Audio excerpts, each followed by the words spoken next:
Un hold-up vient d'être commis et les malfaiteurs viennent à peine de sortir de la banque. Le quartier va bientôt grouiller le policier et les 4 bandits doivent faire en sorte de quitter les lieux sans être arrêtés. Le premier se dit que la meilleure des choses à faire est de se fondre dans la population, dans la foule, et de rentrer chez lui. Le second, lui, n'a pas envie de marcher. Il décide de prendre un taxi et de se faire conduire chez lui. Le troisième, lui, est méfiant. Avant de rentrer chez lui, il décide de faire 3 tours dans le quartier et il regagne son appartement. Le dernier est prudent. Il décide d'attendre près de la banque en se dissimulant parmi les badauds et lorsqu'il est sûr qu'il n'y a plus rien à craindre, il rentre chez lui. L'affaire s'avère compliquée. Pour cela, on fait appel au meilleur enquêteur de la police judiciaire, un roi de l'enquête, le roi de pique.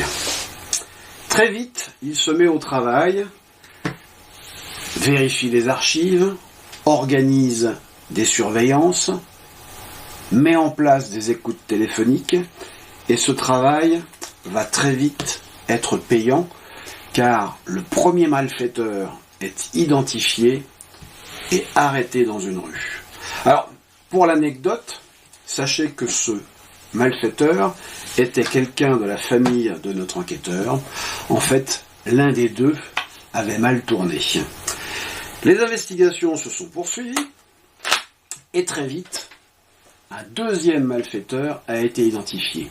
Il a été arrêté alors qu'il sortait d'une boîte à striptease. Il faut dire que c'était un joli cœur. Tous deux ont parlé et révélé le nom de leur complice. Ainsi, la police a décidé de convoquer un des 3e gangsters. Il s'appelait As de Trèfle. As de Trèfle. T-R-E-F-L-E. Lequel se présenta au commissariat et passa aux aveux. Il restait donc un malfaiteur à arrêter. Mais il savait que ses complices avaient été arrêtés et il décida de prendre une fausse identité, de mettre un déguisement et lors d'un banal contrôle de police, lorsqu'il fut arrêté, il nia. Il reconnut qu'il avait peut-être une certaine ressemblance avec le malfaiteur recherché, mais que ce n'était pas lui. Alors, on fit appel au roi de l'enquête. Et très vite, notre dernier malfaiteur fut confondu et lui aussi passa aux aveux.